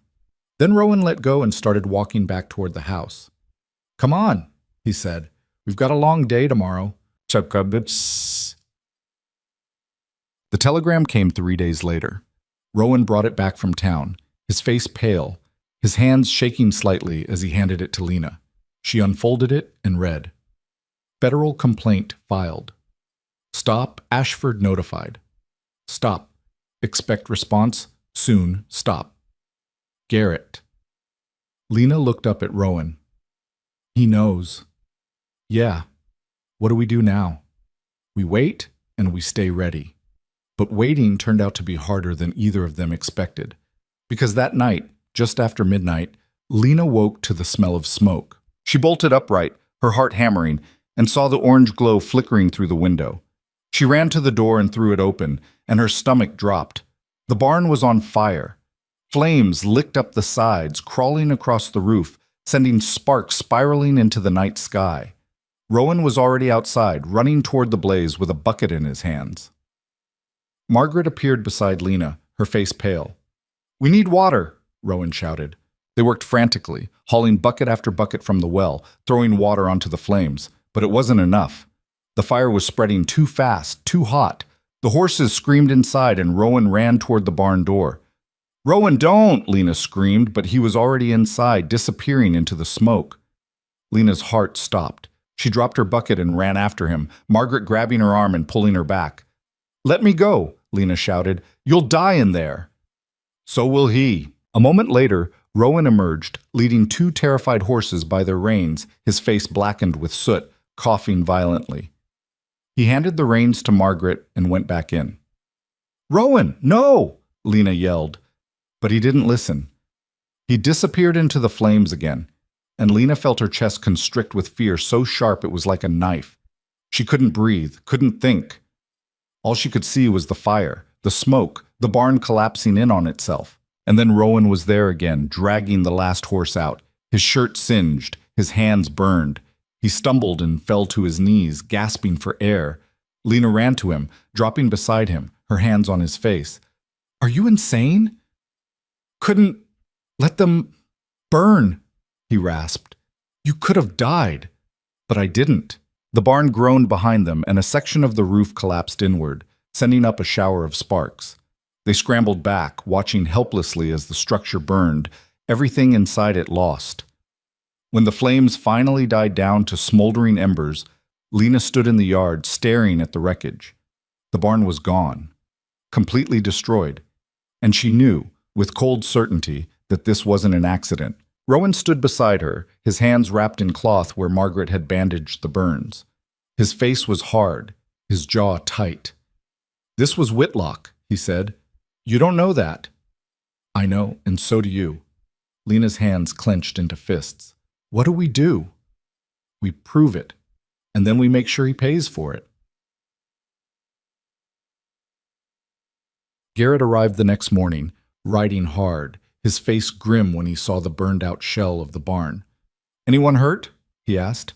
"Just some burns," Rowan said. "Could have been worse." Garrett dismounted and walked around the wreckage, examining the ground, the debris, the pattern of the fire. After a few minutes, he crouched down and picked up something small and metallic. "What is it?" Lena asked. Garrett held it up. It was a glass bottle partially melted with traces of liquid still inside. "Accelerant," he said. "This wasn't an accident. Someone set this fire deliberately." "Whitlock," Rowan said. "Probably, but proving it's another matter." Garrett stood and brushed the ash from his hands. "Did anyone see anything? Hear anything?" "No," Margaret said. "We were all asleep." "Then we've got a problem. Without a witness, it's just arson. We can't tie it directly to Ashford or Whitlock." "So they get away with it," Lena said, her voice bitter. "Not necessarily." Garrett tucked the bottle into his saddlebag. "I'll send this to a lab, see if we can trace where the accelerant came from. And I'll talk to people in town, see if anyone saw riders heading this way last night. Sometimes people notice things they don't think are important." "And in the meantime," Rowan asked, "in the meantime you rebuild, and you don't give Ashford the satisfaction of thinking he's won." They started rebuilding the next day. It was slow, back-breaking work. The barn had been the heart of the ranch, and losing it felt like losing a limb. But Rowan attacked the project with grim determination, and Lena and Margaret followed his lead. Word spread through the valley, and to Lena's surprise, people started showing up to help. Tom from the general store arrived with a wagon full of lumber, saying he'd put it on Rowan's account. A rancher from 2 valleys over rode in with his sons and spent 3 days helping to clear the debris and lay the new foundation. Even Mrs. Calhoun's husband showed up one afternoon, hammer in hand, and worked until sundown without saying much of anything. Lena watched it all with a strange mix of gratitude and disbelief. These were the same people who'd whispered about her, who'd judged her, who'd made her feel like an outsider. But now they were here, helping, because burning down someone's barn crossed a line that even the most judgmental among them couldn't ignore. "People surprise you sometimes," Margaret said, handing Lena a nail. "Yeah," Lena said, "they do." By the end of the second week, the frame of the new barn was up. It wasn't finished, wouldn't be for a while, but it was there. Solid. Real. A testament to the fact that they hadn't broken. And then, on the morning of the 16th day, Garrett came back. He rode up to the ranch with a telegram in his hand and an expression that Lena couldn't quite read. "What is it?" Rowan asked. Garrett handed him the telegram. "Read it." Rowan unfolded the paper and scanned it, his eyes widening. Then he looked up at Lena, and something in his face made her pulse quicken. "What?" she asked. "Daniel Ashford's been arrested," Rowan said. Lena's breath caught. "What?" "They found records. Bank statements showing the laundering Margaret documented, testimonies from the other women, and evidence linking Whitlock to the arson." Garrett's voice was calm but firm. "The prosecutor moved fast, filed charges yesterday. Federal agents picked him up this morning." Lena sank down onto the porch step, her legs suddenly too weak to hold her. "He's really arrested?" "He is, and Whitlock too. They're both facing multiple felony charges." Margaret's hand flew to her mouth. "After all this time." "It's not over yet," Garrett warned. "They'll fight. They'll hire the best lawyers money can buy. But the case is strong, and with all of you willing to testify, we've got a real shot at conviction." Lena looked up at Rowan, at Margaret, at Garrett. For the first time in years, she felt something she'd almost forgotten. Hope. "What happens now?" she asked. "Now?" Garrett smiled faintly. "Now you live your life. You let the law do its job, and you stop running." Lena nodded, tears streaming down her face, and for the first time since Daniel Ashford had entered her life, she believed that maybe, just maybe, she could. The trial took 8 months to reach a courtroom. 8 months of depositions and lawyers and postponements. 8 months of waiting while Lena's testimony was picked apart by defense attorneys who treated her like she was the criminal. 8 months of watching Daniel Ashford's smug face in newspaper photographs, flanked by expensive suits who promised he'd walk away clean. But those 8 months were also something else. They were the first 8 months in years that Lena spent in one place by choice rather than necessity. The first 8 months she woke up knowing exactly where she was and who she was with. The first 8 months she started to believe that maybe the world wasn't just something that happened to her, that she could shape it, build it, make it into something worth staying for. The barn was finished by October, just before the first snow. It wasn't as big as the old one, but it was solid, well built, with a new roof that didn't leak and stalls that didn't sag. Rowan stood in the doorway the day they hung the last board, his hands on his hips, surveying the work with an expression that might have been pride. "Not bad," he said. Lena wiped the sweat from her forehead and leaned against the fence. Her hands were calloused now, her muscles lean and strong from months of hard labor. She barely recognized herself anymore, not just physically, but in the way she moved through the world. Less hunched, less afraid. "Not bad," she said. "Rowan, it's beautiful." He glanced at her, and something in his face softened. "Yeah, I guess it is." Margaret had stayed through the summer, helping with the work, but when autumn came, she announced she was leaving. Not running this time, just moving on. She'd gotten a job offer in Denver, working for a lawyer who specialized in women's rights cases. It was good work, she said. Important work. The kind of thing she should have been doing years ago. "You sure you want to go?" Lena asked the morning Margaret packed her bags. "I'm sure." Margaret secured the last strap on her saddlebag and turned to face her. "You don't need me here anymore, and I need to do this for myself. I wouldn't have made it this far without you. Yes, you would have. You're stronger than you think." Margaret pulled her into a brief, fierce hug. "But I'm glad I was here to see it." Rowan walked Margaret to her horse and shook her hand. "You ever need anything, you send word." "Same to you." Margaret climbed into the saddle and looked down at them both. "Take care of each other, and don't let anyone tell you this wasn't worth fighting for." Then she rode off, and Lena stood in the yard watching until she disappeared over the hill, feeling like she'd lost a sister she'd only just found. That night, Lena and Rowan sat on the porch in the cooling air, neither of them saying much. The ranch felt different without Margaret, quieter, emptier, but also more intimate somehow, like a door had closed on one chapter and another was just beginning. "You think she'll be all right?" Lena asked. "Margaret, she'll be fine. Woman like that doesn't break easy." "None of us do, I guess." Rowan looked at her. "No, I guess not." The silence stretched between them, comfortable and familiar. Then Rowan said, "The trial starts next month." Lena's stomach tightened.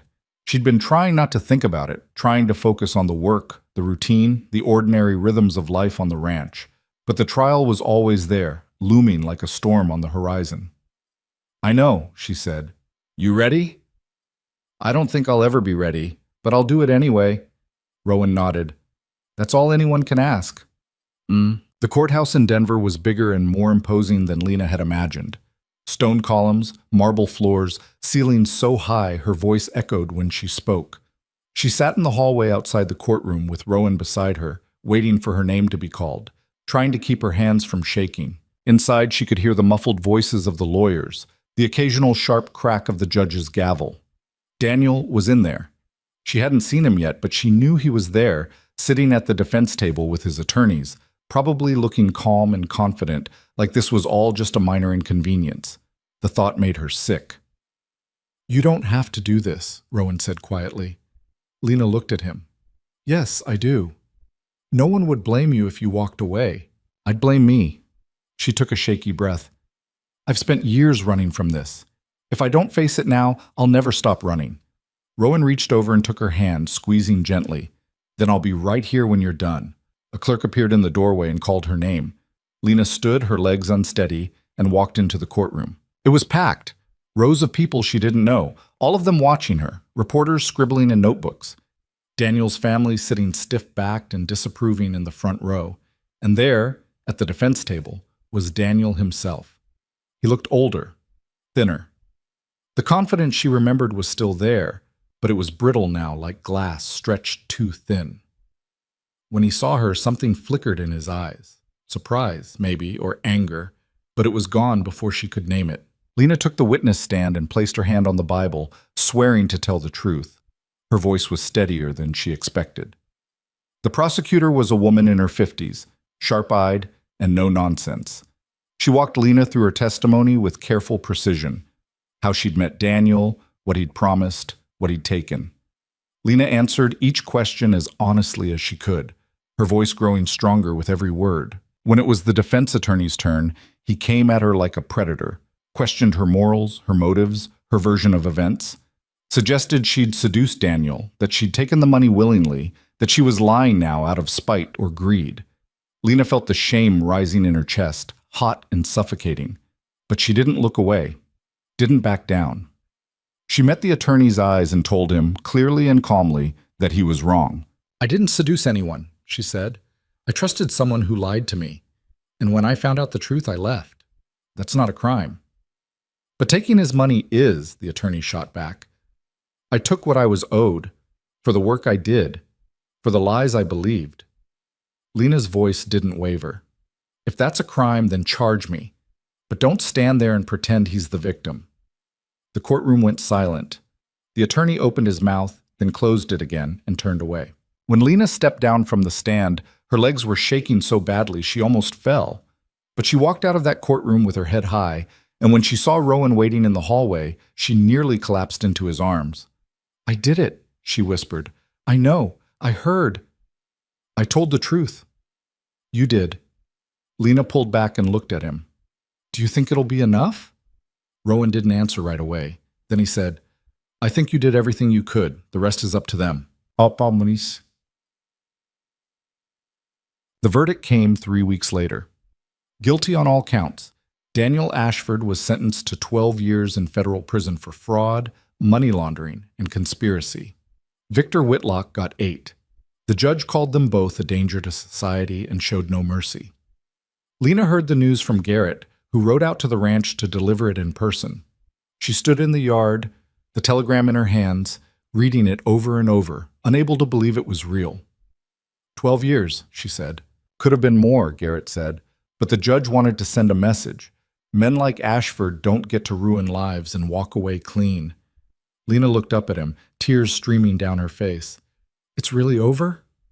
It's really over. She sank down onto the porch steps, her whole body shaking with relief and exhaustion, and something that felt almost like grief. Rowan sat beside her and put his arm around her shoulders, and she leaned into him, letting herself cry for the first time since the trial began. Garrett stayed for supper that night, trading stories with Rowan about the old days, the railroad, the marshals they'd both known. Lena listened, half present, her mind still reeling from the verdict. When Garrett finally left, she and Rowan sat on the porch again, watching the stars come out. How do you feel? Rowan asked. Lena thought about it. I don't know, relieved, I guess, but also empty.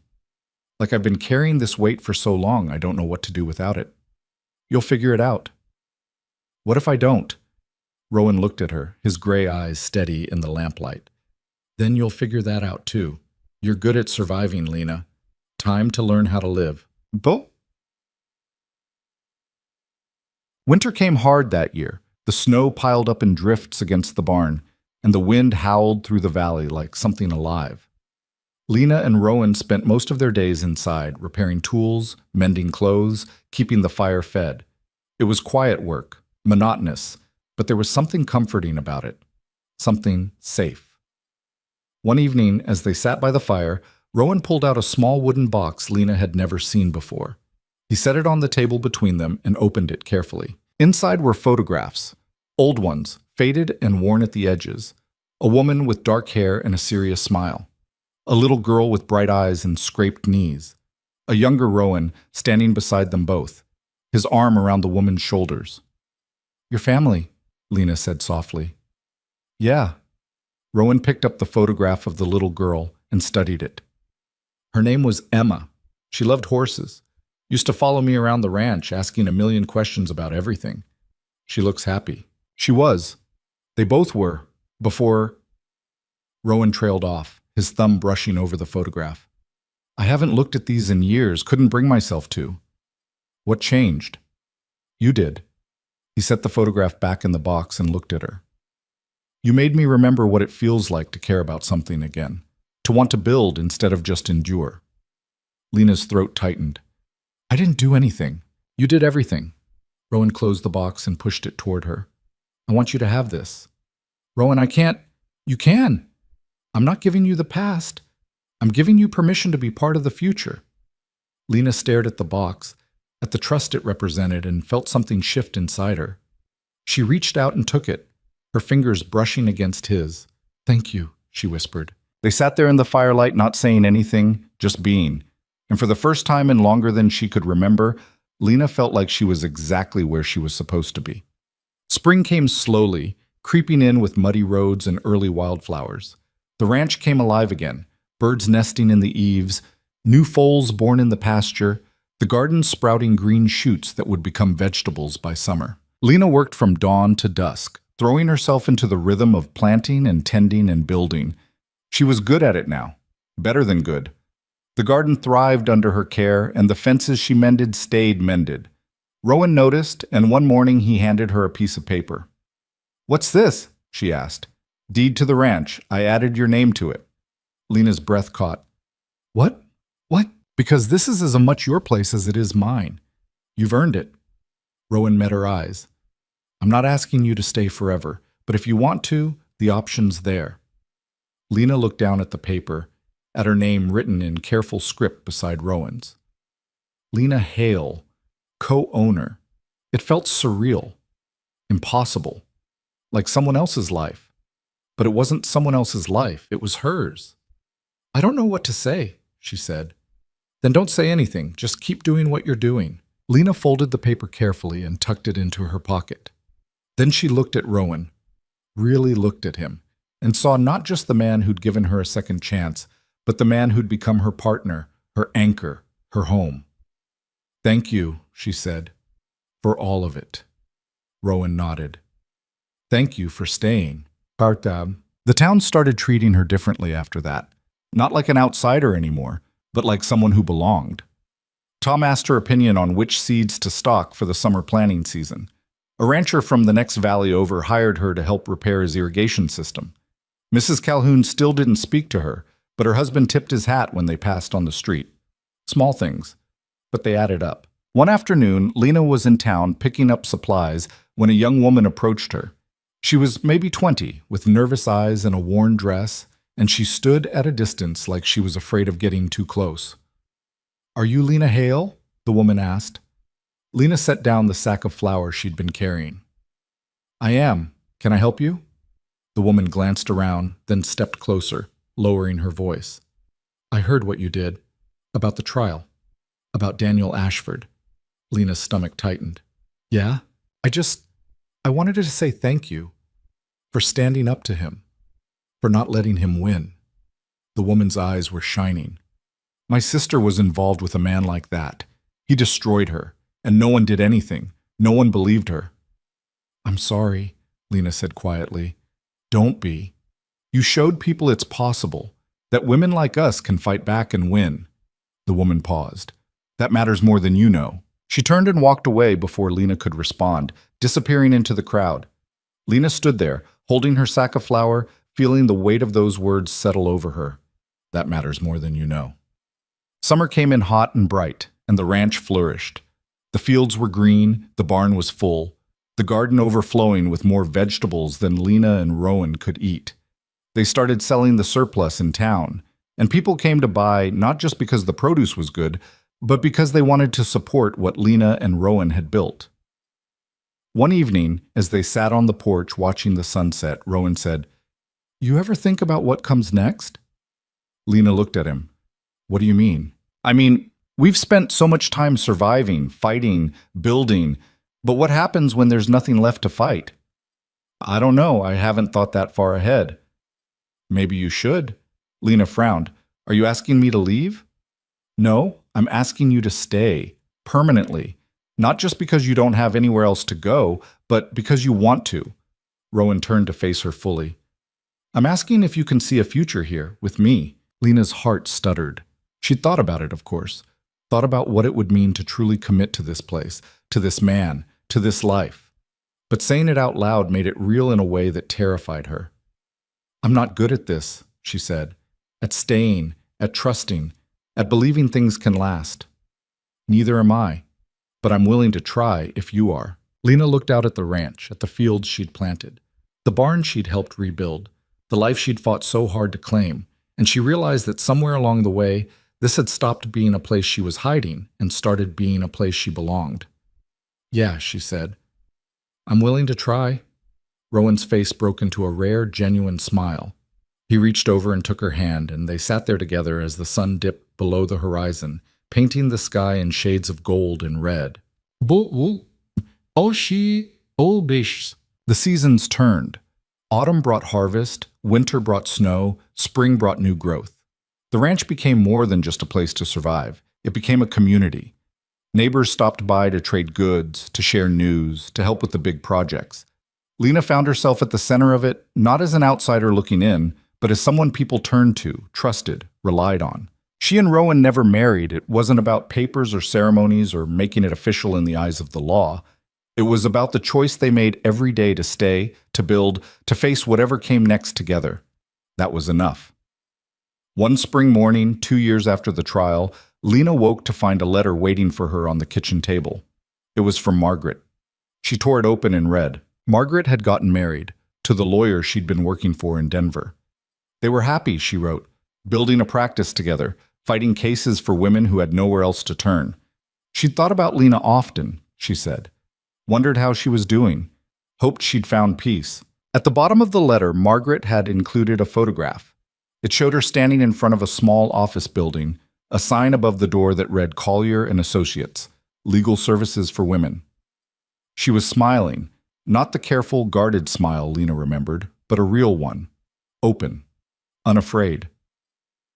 Lena pinned the photograph to the wall beside the one of Rowan's family, 2 pieces of a past that had led to this present. "Good news?" Rowan asked, walking into the kitchen. "The best kind." He poured himself coffee and stood beside her, looking at the photographs. "You ever miss it?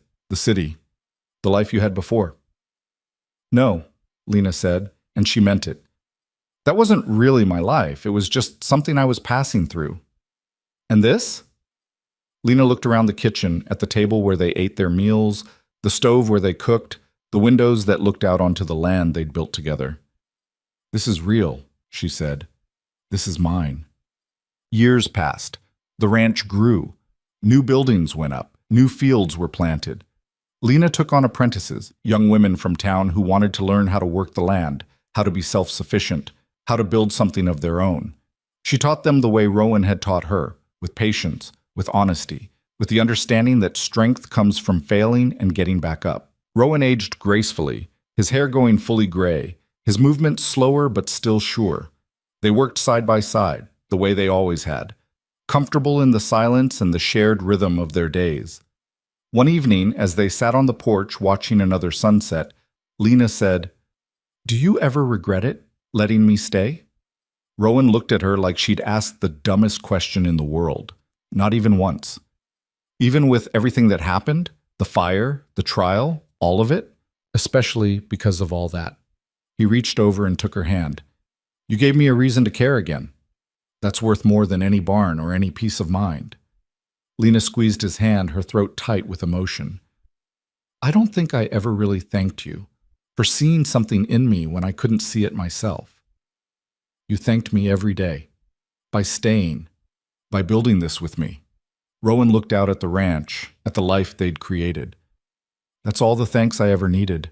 They sat there until the stars came out, holding hands, saying nothing, because there was nothing left that needed saying. The truth is, there's no perfect ending to a story like this. No moment where everything falls into place and stays that way forever. Life doesn't work like that. People don't work like that. But what Lena learned, what she carried with her through every season, every struggle, every small victory, was that you don't need perfection to build something worth keeping. You just need the courage to try, the willingness to fail, the stubbornness to get back up when you fall. She learned that home isn't a place you find. It's something you build piece by piece with your own hands and the help of people who choose to stand beside you. She learned that shame loses its power when you stop running from it. That the people who judge you for surviving are the ones who've never had to fight for anything. And that there's a kind of strength that comes not from never breaking, but from putting yourself back together every single time. Most importantly, she learned that you don't heal by forgetting the past. You heal by facing it, by refusing to let it define you, by choosing again and again to build something better. Daniel Ashford served his 12 years. When he got out, he tried to restart his business, but no one would work with him. The scandal had destroyed his reputation, his connections, everything he'd built. He died alone 5 years later, bitter and forgotten. Victor Whitlock disappeared after his release. Some said he left the country. Others said he changed his name and started over somewhere else. Lena didn't care. He was gone, and that was enough. Margaret's legal practice thrived. She helped hundreds of women over the years, and when she retired, she trained a new generation of lawyers to carry on the work. She and Lena wrote to each other regularly, sharing stories, offering advice, holding each other accountable to the lives they'd fought so hard to claim. As for Lena and Rowan, they lived the rest of their days on that ranch, building and tending and growing old together. They had hard years and good years, fights and reconciliations, losses and victories. They buried friends and welcomed new neighbors. They watched the valley change and grow around them. And through it all, they stayed. Not because they had to, not because they had nowhere else to go, but because they'd learned that staying, choosing to build something, to commit to something, to fight for something, was the bravest thing either of them had ever done. The ranch still stands today, though neither Lena nor Rowan are there anymore. The people who own it now don't know the full story of the woman who once stole eggs from the hen house and the man who gave her a second chance. But the bones of that story are there, in the sturdy barn, the thriving fields, the fence posts that have weathered decades of storms. Because that's the thing about the lives we build. They outlast us. They become part of the landscape. They prove that we were here, that we mattered, that the choice to stay and fight and build was worth making. And maybe that's the real lesson. Not that everything works out perfectly in the end, not that good always triumphs over evil, or that justice is always served, but that we have more power than we think, that we can choose how our stories go, even when the world tries to write them for us. That one person standing their ground can change everything, not just for themselves, but for everyone who comes after. Lena Hale learned that the hard way. But she learned it, and she spent the rest of her life proving it was true. That's the story. Not a fairy tale. Not a perfect ending, just a life, lived with intention and courage and the stubborn refusal to give up. The kind of life that matters, the kind that leaves the world a little bit better than it found it. And in the end, that's all any of us can hope for.